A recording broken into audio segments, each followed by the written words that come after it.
All right, everyone, welcome. I'm Lorraine Moffa, Programming Coordinator at Loudoun County Public Library. Welcome to How to Brand Yourself on LinkedIn and Your Digital Footprint. It is my pleasure to introduce Philip Wilkerson. He has over 10 years of experience in higher education. After obtaining his master's at George Mason University, he worked at Northern Virginia Community College's Office of Financial Aid, George Washington University as a career coach, and Virginia Commonwealth University as a transfer admissions counselor for the Northern Virginia region. Currently, Philip is an employer engagement consultant at George Mason University Career Services. This role serves both student and employer stakeholders, meaning Philip both collaborates with employers to make them aware of the talented students at Mason and meets with students to market their creative skills through personal branding. Welcome, Philip.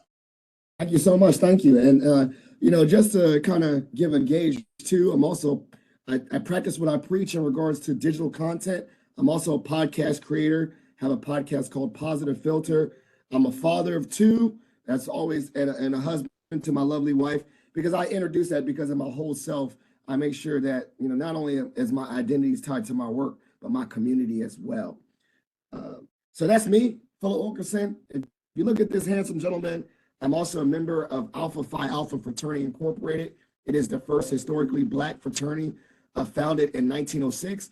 I say that too because not only within my community at Mason, I'm also actively involved in the community and service, volunteering through my fraternity. And that's something that we're going to share because that goes along with my personal brand. When people know of me, Philip Wilkerson, I like to say I'm the unofficial mayor of Mason. They also know I'm a member of Alpha, a father, podcast creator, and all these identities are shown visibly in my digital presence. So for those that are listening, maybe take out a piece of paper that's very interactive. If you're watching live right now, just take a moment, 2 seconds or so. Either you can sign in right now or put in the chat, what are some of the reasons that you came to this session today?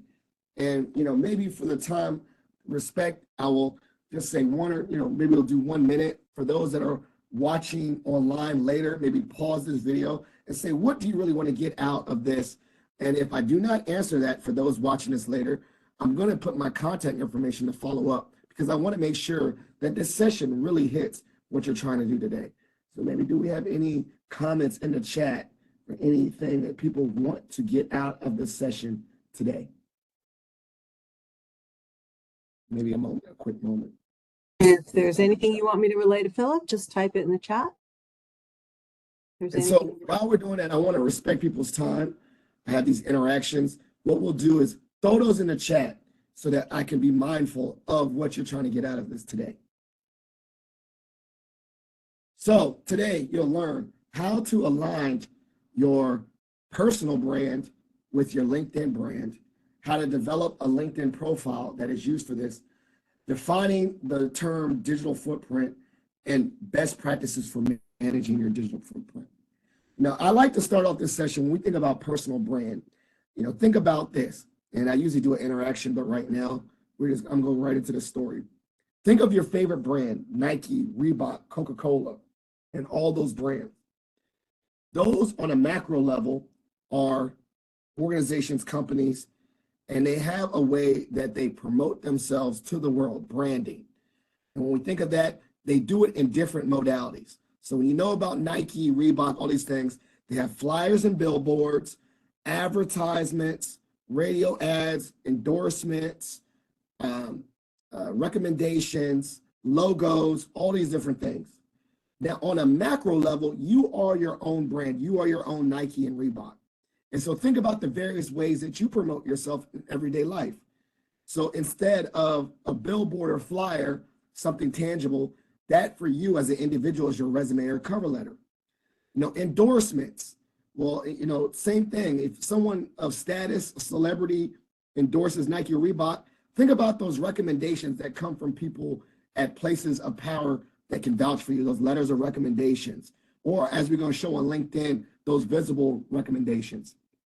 And then lastly, a digital social media page. All those companies have social media pages, and you do as well. Or a radio ad or commercial, that's your elevator pitch, how you introduce yourself, how you talk about yourself in interviews. And one thing that I always found unique is that think about Reebok or Nike. Nike, for instance, they don't say, let's, just do it somewhere, and then somewhere else they don't do it, right? They are consistent. They have brand alignment. So when you really think about yourself, do you have brand alignment? Do you have the ability to articulate your skills, abilities, and strengths verbally, written, as well as digitally? And I'll be, for those that think about it, we're all actively working on ways to improve in different ways. I looked at getting better at public speaking, so I joined Toastmasters to be able to articulate my skills in a persuasive way. I look at my resume and get feedback on that. So I'm constantly working on my brand in the different modalities as well. But this one right now is going to be your digital brand and LinkedIn, which is one facet of how you market yourself.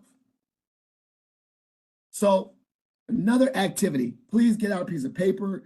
For those that are watching this, later, think about this on a piece of paper.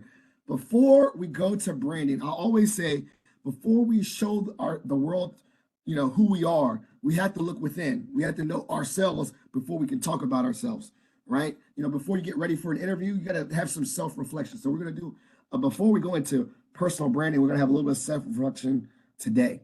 So who are you? Answer those questions. Who are you? And when I say that, think about the main identities and roles that you have. And it was, Lorraine said it earlier, I'm an employer engagement consultant. I work at George Mason. I told you I'm a father, I'm a husband, I'm a member of Alpha. So think about on this piece of paper, maybe, some people like bullets, whatever. Think of 5 roles that you believe that you have. And don't just limit yourself to your work identity. Think about if you're a member of Toastmasters or you're in a Rotary Club or you're a Boy Scout leader. Think of at least 5 roles that you have in your life and put that down on a piece of paper.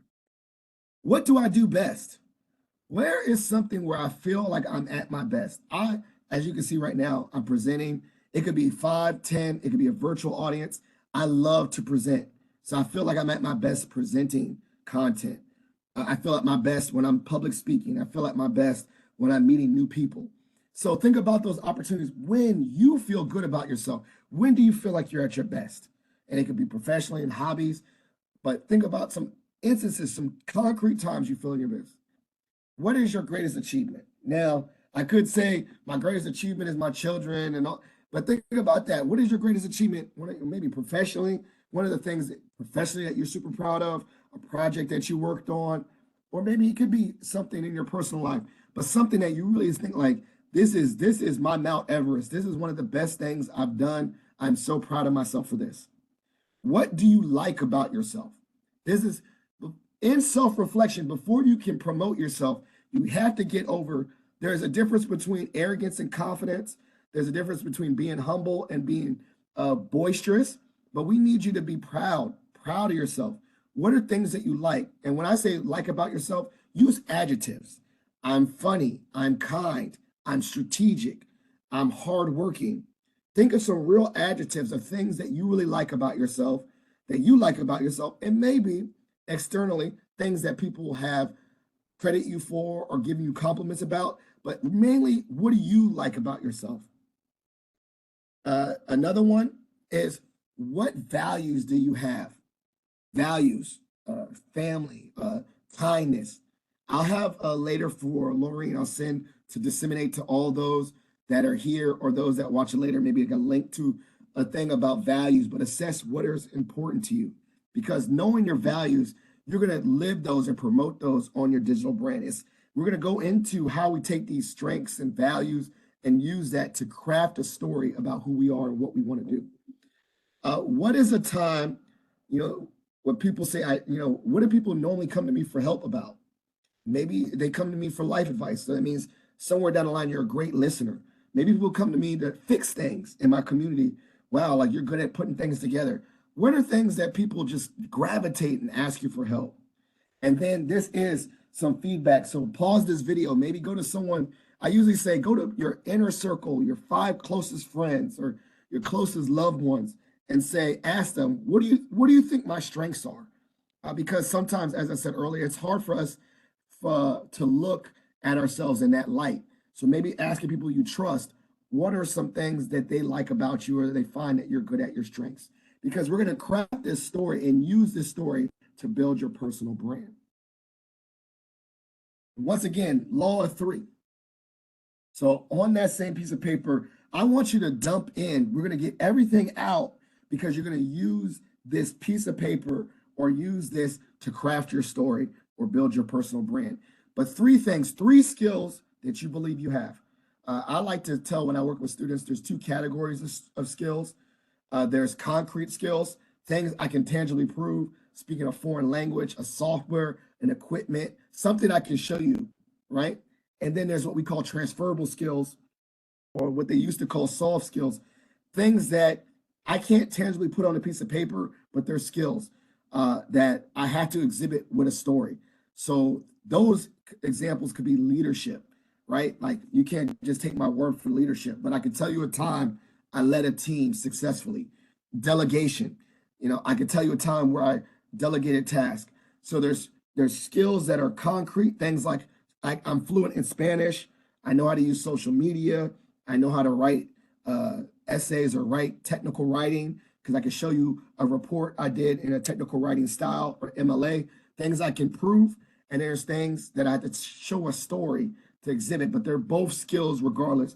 What are three of those that you have? Once again, going back to that earlier question, 3 words to describe yourself: positive, upbeat, hardworking, determined, grit, things that you use to grab yourself. 3 projects that you worked on.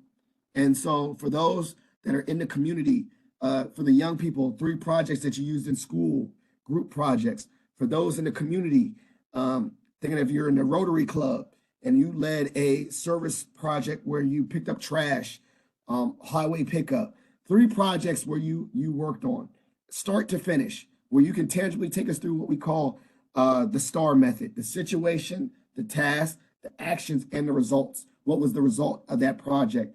What are 3 of those that you worked on? And then lastly, this is more of a meta question.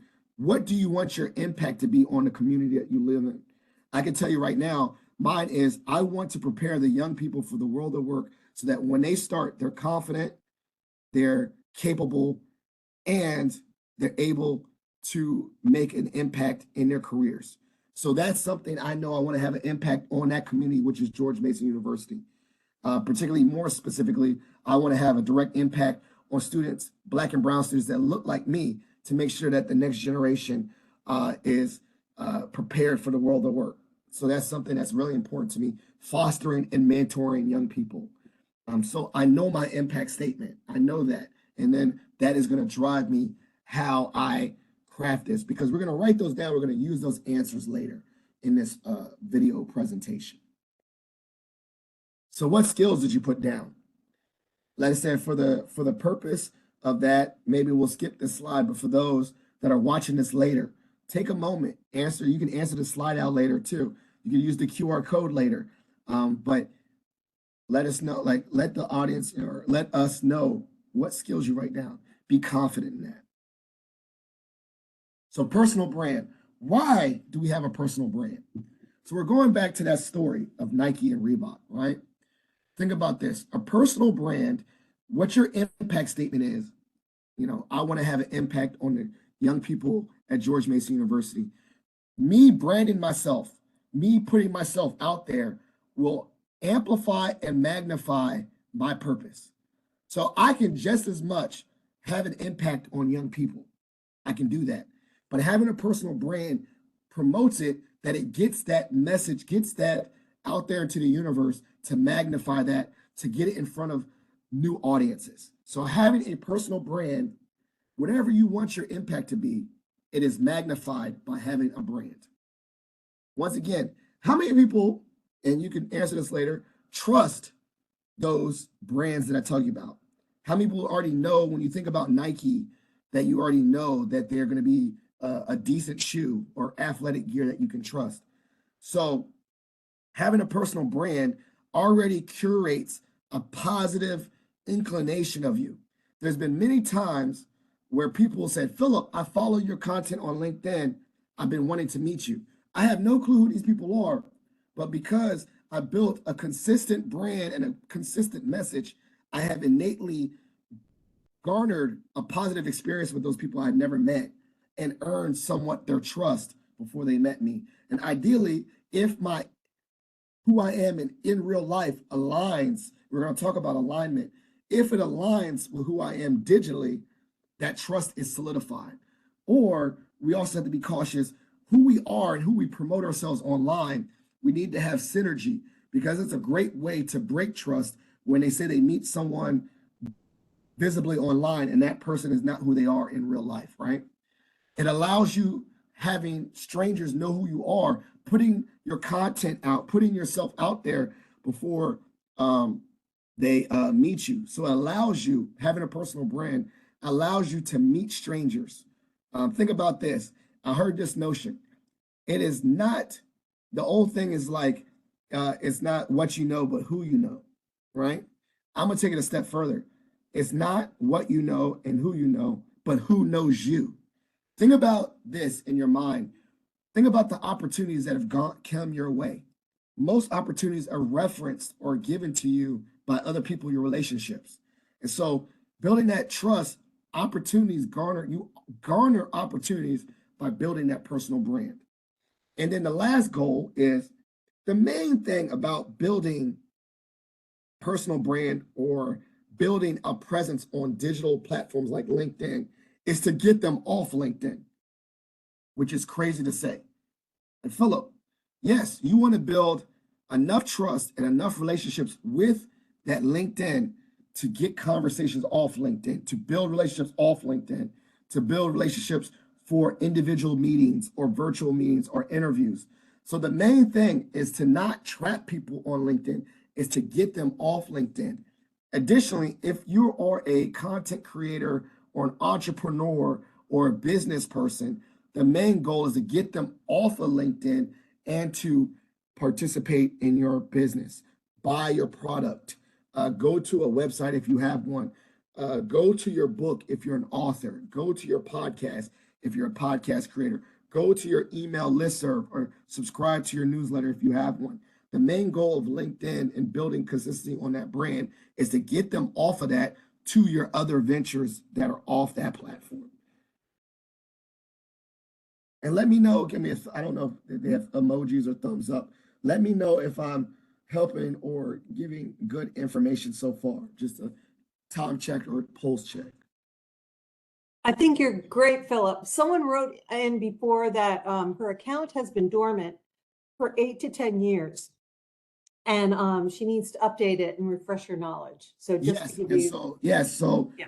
I'm glad that I think about it like a LinkedIn is a live resume. So we need to get back into the consistency of not being dormant, but being consistent with updating. But there's no time. It's like a LinkedIn makeover. So we're going to talk about jumping back in and thinking about some things. And I'm actually, after I kind of fly through some slides, maybe for a few moments, I will actually go onto my LinkedIn profile. But LinkedIn, for those that don't know, just a thing, quick professional site. It's what recruiters use to say they use on their end to find source talent. It's what job seekers use to find jobs. It's a powerful tool for staying in touch. Not everything is about jobs and getting immediate opportunities. It's also to re-engage your network and stay in touch with professionals that you've connected with over time. It is a great way, a great source to do some research on organizations before an interview or do source data for people that you meet. We'll talk about how I use it before I go to large major events or use it to look up keynote speakers, but it's a resource tool as well. And it's active, it's engaging, it's interactive, it's not stagnant. So it's not something that's like a flat resume, you just do it once. It's supposed to be living and continuously engaged. Just some quick stats. This was of 2018, I believe. So some of this is a little bit, like now we're up to like almost close to, 10 million, but it's free for everybody. Recruiters still use it as one of the main platforms, one of their main CRM platforms to source talent. This average job has increased now, I think, to like 70,000 applications posted daily, and recruiters are still actively using it. So here's another thing. It's also a great platform to get opportunities to come to you when you're not even looking. You know, they say those, we'll talk about sometimes people brand themselves, say open to work, but also passively, even if you're not looking for work, it's a great way for opportunities to be sourced to you. So here's a few things, quick things to get started for those that have no start. Start with a professional photo, professional headshot. I think either business casual attire, or I say if it's not business casual attire, the attire that matches your industry. So if you're a photographer and you have a little bit like a camera around your neck, use the attire of the organization or brand that you're going in. But obviously, headshot, smiling, engaging, warm, welcome. We're gonna make a custom URL. We'll talk about that, how to make a custom URL. Write a compelling about me statement. We're going to talk about that, but the little bit like the blurb, which is living, go into detail, meaning more is better. You know, usually your resume needs to be tailored and condensed to your job. You know, we say about 1 page per every 7 years of job experience, but go for broke on LinkedIn. There is no page limit. Really put details. And then ask for recommendations. I say also give them as well, but visible, ask for recommendations, meaning have people vouch for you and your credibility on that platform. Another one to think about is share some multimedia pictures, your podcast, publications. Don't be afraid to reach new people. I'm going to show you a technique to do so, how to reach new people. And then I would say invest in the paid subscription. If you're actively looking for a job, there are some features that are useful, but don't, for the average person that is not looking for a job, I don't think it's useful. I'll be honest. But I always tell people, you know, if you want to test it, test a free subscription to premium in that 30-day window, but do it in a 30-day window when you're actively seeking a job. But for just a common knowledge, common user, there's no need to pay for the paid version. So here's just an example of who mine. You can see, we'll go through my actual platform, but I have a smiling picture. This is an old one. We call this the tagline, where instead of my most recent job, I added some words that describe who I am and a fun, creative background and about me statement. As you can see, this is my old position, but I've added a few bullets of the things I did in that job. Here's some recommendations that people have and my contact information. So we're going to talk about the About Me section. This is a great way to do introduction, right? And so that introduction, think about this, your career objective, what's the point? Hi, I'm an aspiring, whatever you want to do. I've had over 10 years experience, I've come from a background of this. Say 3 accomplishments, in that. Your relevant keywords to the industry that you are. So the industry that you desire. So there's a word, thing called search engine optimization, SEO. Yes. And so what that means is data is pulled, words are pulled, scrubbed from digital places like websites, and they're keywords, keyword optimization. So think of, if you're a photographer, think of the words that are pertinent to that industry. Adobe, Lightroom, Photoshop, right? If you're an engineer, data, Java, Python, the things you're going to be using. So make sure that the words that the lingo, the slang that is used in that industry that you're interested in is used. Editing, copywriting, all those things. And it should be brief. I say around 6 to 8 sentences. Nothing, you don't have to write a whole thesis, but you want to have personality with it. So this is an example.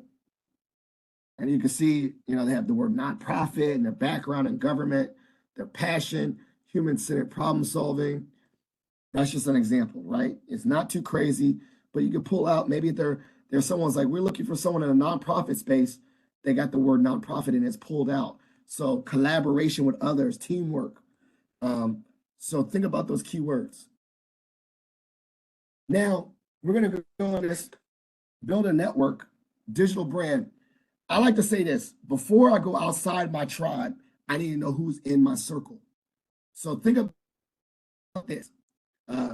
When you relaunch or recreate your LinkedIn page, before you reach out to strangers, connect everyone and their mama that is in these categories.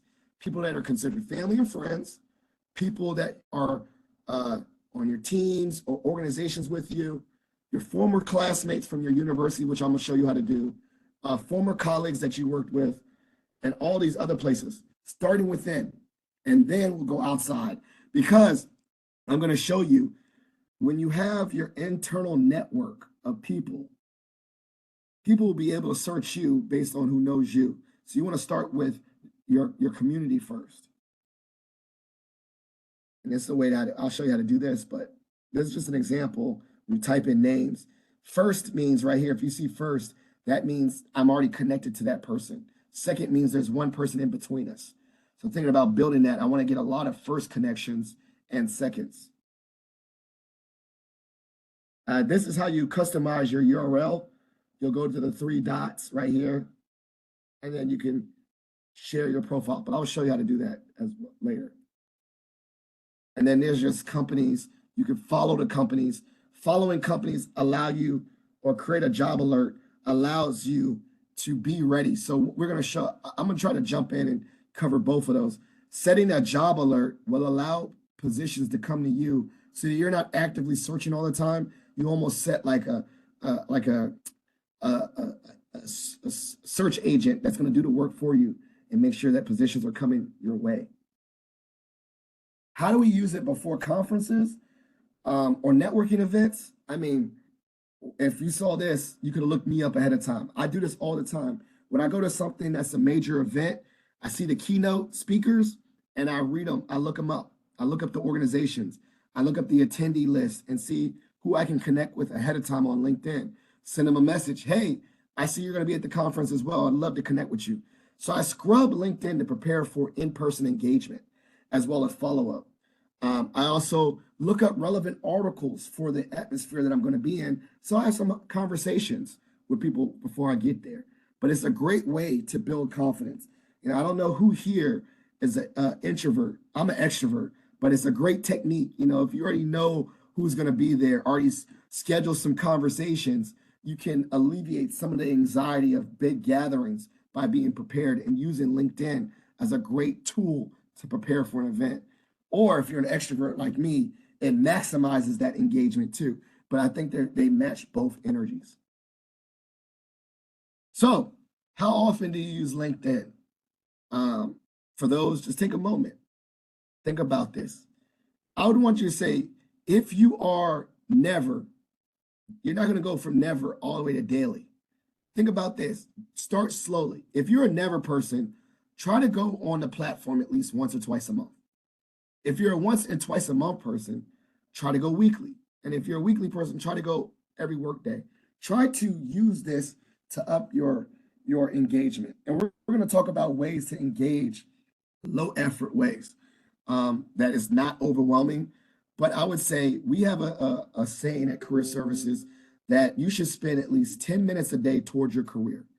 And that could be, you know, think about 10 minutes. Is that updating one bullet on your resume for 10 minutes? Is that going on LinkedIn and scrolling for 10 minutes? Is that reaching out to a new connection? But at least spend 10 minutes working on yourself and your career each day. And you know the law of compound, those 10 minutes add up, right? 10 minutes, quick math, but 10 minutes each day for 7 days a week, that's 70 minutes. That's an hour and some change, right?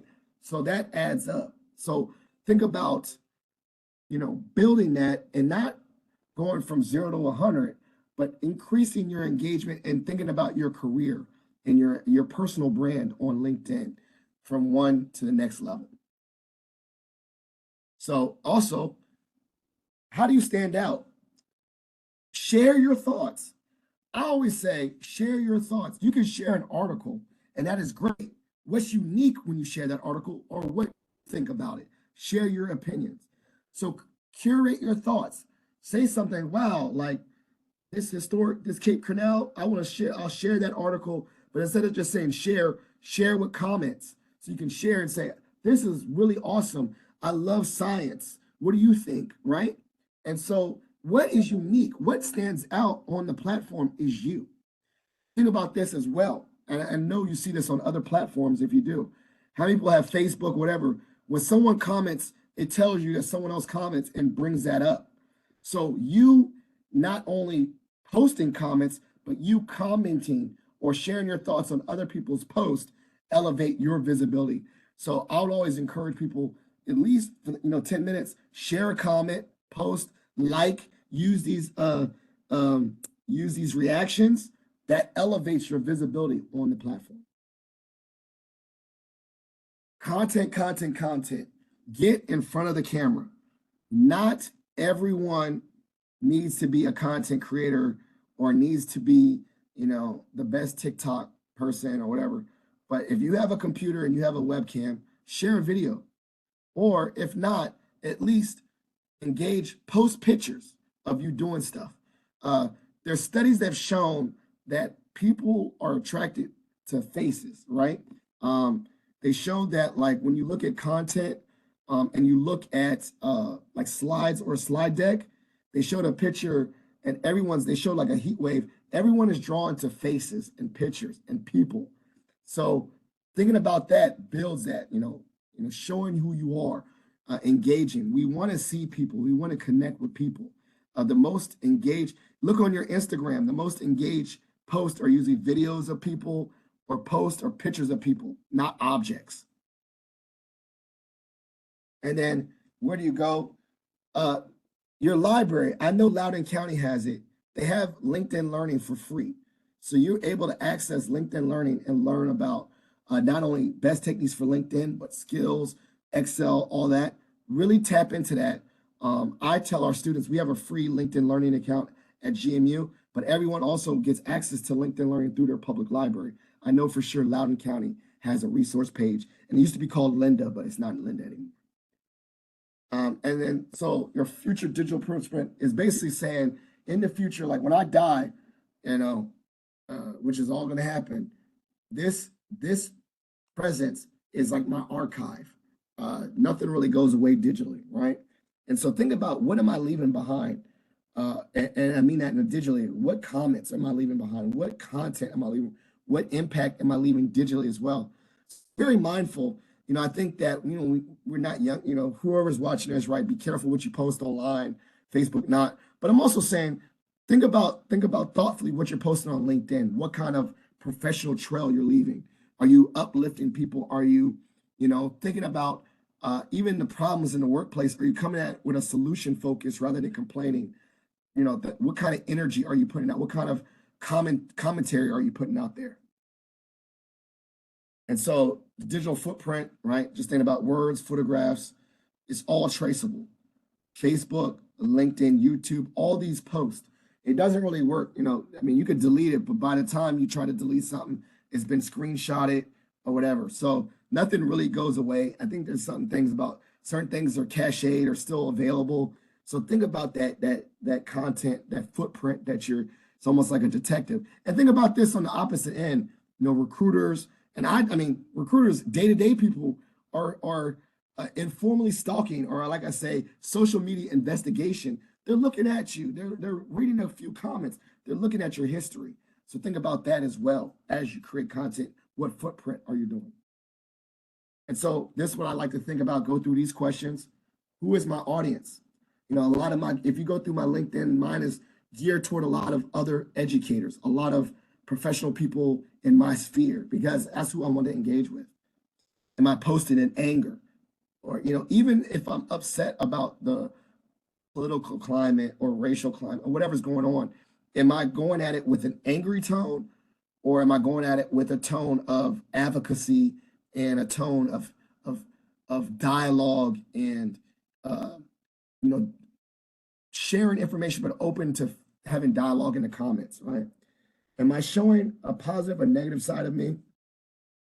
Am I revealing too much? Would this be better offline? I've done things where I'm like, instead of arguing with someone, I said, I'd love to chat with you over coffee. Let's take this offline. And does this align with my brand? I know the words positive, friendly, funny. So is this really aligning with that positive, friendly, and funny voice that I think of myself and that brand? Statistics, like I said, 63% of hiring managers. Do a quick test. Google yourself. And you just say, okay, am I Googleable? Do this. Google yourself. And if there's a lot of people with the same name like John Smith, Google yourself and maybe something else like John Smith, George Mason, or something else too, and see what comes up. And think about, what are you saying? So I do Philip Wilkerson. I'm sure if you type in Philip Wilkerson III, you might get me or my dad. My dad is one of the first Blacks to go to VMI. So I compete with him on the search engine optimization. But I know I'm taking over Google. When I type in Philip Wilkerson, George Mason, I know I'm very heavy on that search on Google. I know who I am, because also additionally, I've taken control of my narrative and who I want.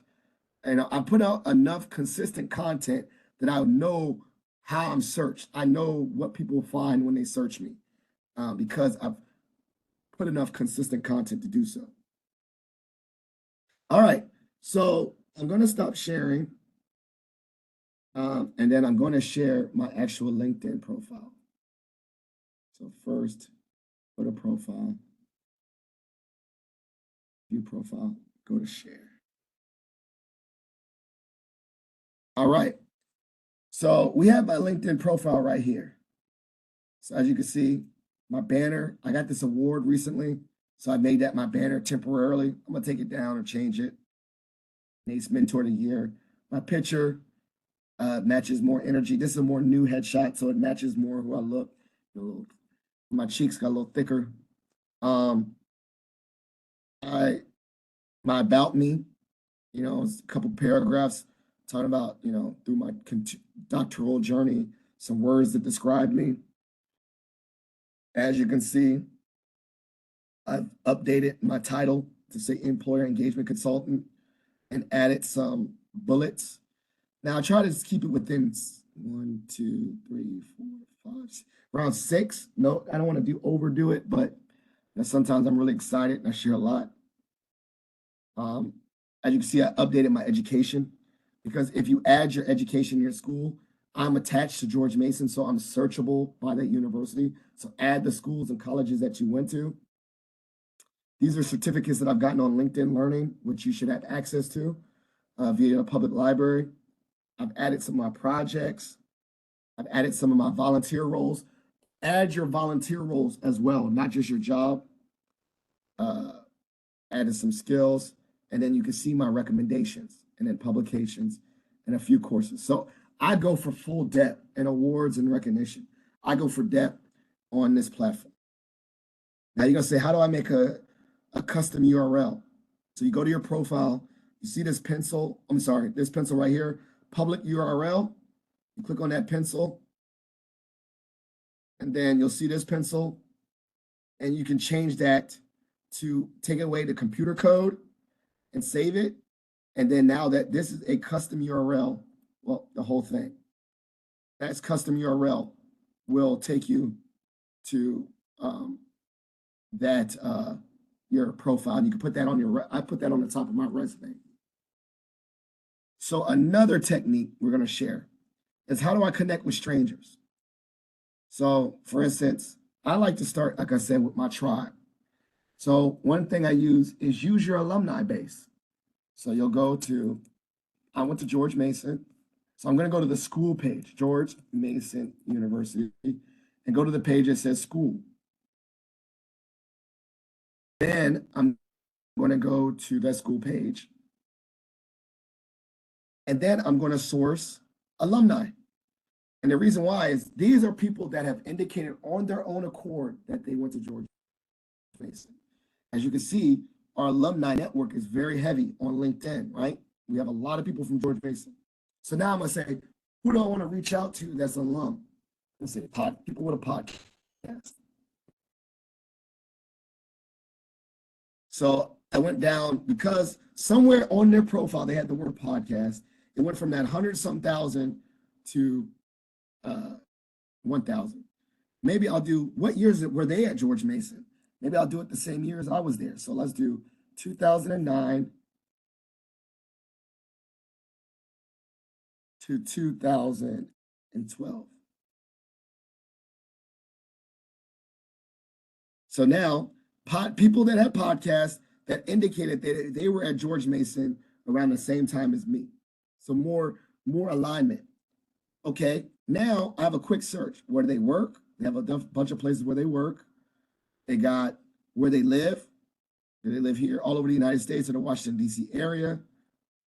What do they study? What they study? Journalism. That might be cool. Filtered. So it's even 17 people. And then maybe the last one is saying, okay, is there one person in between us? So these are new people. Boom, 13 people. All these people somewhat talk about podcasts, went there around the same time as me. So now what I do is I do a little bit of what I call stalking. Before I add this person, I go to James. I look at what he's doing. Where would I see the word podcast? You know, he worked web design. Okay, maybe he worked for the Redskins. He did their blog. He did some communication. Okay, cool. He knows things, sports clubs. Maybe I'll see like Control F, podcast, see where it comes up on his page. Boom. Learn more about our company at his podcast. Okay, so then now I know James got this in common. Boom, I connect. But instead of just blindly connecting, I add a note. Let's do it. There you go. I'll say, hello, James. I also work on podcasts and went to GMU. I would love to connect with you to learn about the best practices for podcast creation. Well, and so, I mean, that was just real quick, but usually when I send a note that says, what do we have in common? Why am I reaching out and building a relationship? Now, two things. I never ask for a job because that's just rude. Whoever meets someone for the first time and says, hi, my name is Philip, give me a job. So I want to build a relationship. And then all I ask for their time. The only thing that could happen, the worst case scenario, is that James doesn't follow up with me or doesn't accept my request. But at least I try to do things. I try to be authentic and I try to be transparent with why I reached out, right? So that James knows what it is. He knows that I'm who I am and I'm authentic and intentional with my outreach. So let's try another exercise. How do we save jobs? So let's say I want to go to the jobs tab. And then I'm saying, okay, what kind of job am I looking for? I'm going to say librarian. So as you can see, right now it's just librarian across the United States. It says set an alert. I can get an alert about every new librarian job across the United States. But maybe that's not as helpful. So maybe we'll do like this. Instead of the United States, we'll say librarian in the Washington, D.C. area. Okay, more, wow. And then I can say, experience level, entry, this, and mid-level. Wow, even more, archivist, a little bit more higher standard, right? You know, instead of just entry level, I got a little bit more mid-level career. And then I can say hybrid. And boom, hybrid, mid-level in the DMV area. And now I will set an alert. That alert is unique to librarian jobs in the Washington, D.C. area that are hybrid. So the more I play around with different filters, the different unique searches I send. Now, see the alert is on. Oh, I said it on. I can go and say, where do all my alerts go? So I go to jobs. And then I think manage. No. It's somewhere, manage alerts. My job, sorry, right here. and then it'll have like some of your alerts, ones in progress, ones you apply to. So you can play around with your alerts as well to make sure that they're customized. And there's someone here, but my jobs, preferences. Let me see. And I can filter that. Job, oh, here you go, job alerts. So I go to preferences, I go to my job alerts, and then look, these are all my job alerts. I really don't want it. So what I'll do is I'll take that and then delete that. But I do want to keep career coach and director of careers because those are in the industry that I'm interested in.